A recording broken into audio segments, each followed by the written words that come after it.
Hello नमस्कार, मी प्रियांका स्वागत करते तुमचं सर्वांचं पुन्हा एकदा आपल्या यूट्यूब चॅनलमध्ये। तर आजच्या या व्हिडिओमध्ये आपण एकाच कस्टमरचे असलेले 3 ब्लाउज एकाच वेळेस कसे कटिंग करायचे हे बघणार आहोत आणि अगदी कमी वेळेत। सो व्हिडिओ स्किप न करता शेवटपर्यंत नक्की बघा आणि जर व्हिडिओ आवडला तर नक्कीच लाईक करा, शेअर करा आणि असे छान छान व्हिडिओज पाहण्यासाठी आपल्या चॅनलला जर अजून सबस्क्राइब केलं नसेल तर नक्की सबस्क्राइब करा। तर चला मग आजच्या या व्हिडिओला आपण सुरुवात करूयात।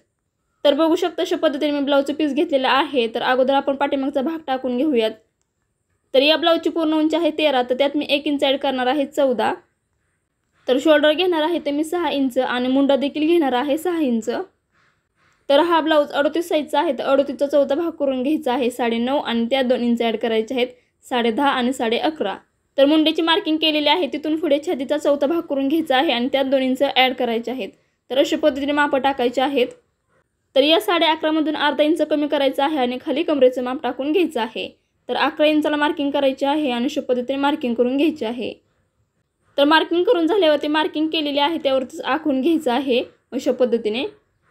तर बघू शकता अशा पद्धतीने मार्किंग करून घ्यायची आहे आणि त्यावरतीच आखून घ्यायचं आहे।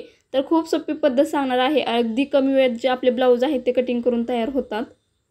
सो व्हिडिओ स्किप न करता शेवटपर्यंत नक्की बघा, म्हणजे तुमच्याही लक्षात येईल, तुम्हालाही थोडीफार आयडिया येईल। तर मुंड्याला गोल आकार देण्यासाठी या काटकोनातून 1.25 इंचाला मार्किंग करायचे आहे आणि अशा पद्धतीने गोल आकार देऊन घ्यायचा आहे। तर बघा अशा पद्धतीने पाठीमागच्या भागाची मार्किंग करून झालेली आहे। तर आता कटोरीची मार्किंग करून घेऊया। तर बघू शकता इथे मी पेपर पॅटर्न अगोदर ठेवून घेते अशा पद्धतीने एक। तर अशा पद्धतीने पेपर पॅटर्न ठेवून घ्यायचा आहे आणि चॉकच्या सहाय्याने साईडच्या कडेने मार्किंग करायची आहे आणि मार्किंग करून झाल्यावरती त्यावरती आपल्याला कटिंग करून घ्यायची आहे। तर बघू शकता अशा पद्धतीने एक पॅटर्न घ्यायचा आहे आणि त्याच्या साईडच्या कडेने अशा पद्धतीने चॉकच्या सहाय्याने मार्किंग करायची आहे आणि अशा पद्धतीने मार्किंग करून झाल्यावरती त्यावरती आपण कटिंग करून घेणार आहोत। तर कटोरीची मार्किंग करून झाल्यावरती कटोरीच्या साईडचा भाग जो आहे त्यावरती अशा पद्धतीने ठेवायचा आहे आणि मार्किंग करून घ्यायची आहे। तर क्रॉसपट्टी देखील ठेवायची आहे अशा पद्धतीने आणि त्याच्या साईडच्या कडेने मार्किंग करून घ्यायची आहे। तर मार्किंग करून झाल्यावरती यावरती आपण कटिंग करून घेणार आहोत। तर बघू शकता अशा पद्धतीने मार्किंग करून झालेले आहेत। तर जे बाकीचे 2 ब्लाउज पीस आहेत ते अशा पद्धतीने सरळ करून घ्यायचे आहेत, एकावरती एक ठेवायचे आहेत बघा आणि वरचा आणि खालचा भाग एकसारखा आहे की नाही हे चेक करायचं आणि त्यानुसार आपल्याला मार्किंग करायचे आहे। एकावरती एक ठेवायचं आहे बघा, अजिबात इकडे तिकडे कापड सरकता कामा नये। तर हे जे 2 ब्लाउजचे पीस आहेत ते अशा पद्धतीने ओपन करून घ्यायचे आहेत, एकावरती एक ठेवायचे आहेत बघा। तर अशा पद्धतीने एकावरती एक ठेवून झाल्यावरती ज्या ब्लाउज पीसवरती आपण मार्किंग केलेली आहे तो ब्लाउजचा पीस घ्यायचा आहे आणि यावरती अशा पद्धतीने ठेवून घ्यायचा आहे। तर चारही साईडने एकसारखा यायला पाहिजे याची काळजी घ्यायची आहे बघा। तर अशा पद्धतीने बरोबर एकसारखा ठेवून घ्यायचा आहे हा पीस। तर तिन्ही जे ब्लाउजचे पीस आहेत ते एकसारखे आलेले आहेत की नाही ते चेक करायचे आणि नंतरच हे कापड जे आहे ते कट करून घ्यायचं आहे बघा। तर बरोबर मी एकसारखे ठेवलेले आहेत आणि त्याच्यानंतरच कट करून घेणार आहे।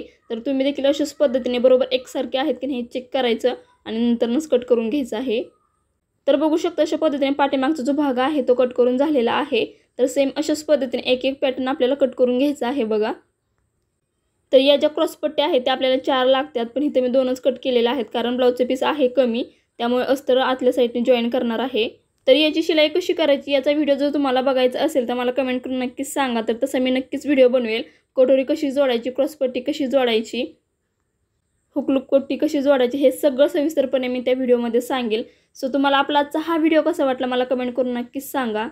एकदम कमी वेळेत एक साथ हे 3 ब्लाउज कसे कट करायचे हे मी तुम्हाला खूप सोप्या पद्धतीने सांगितलेलं आहे।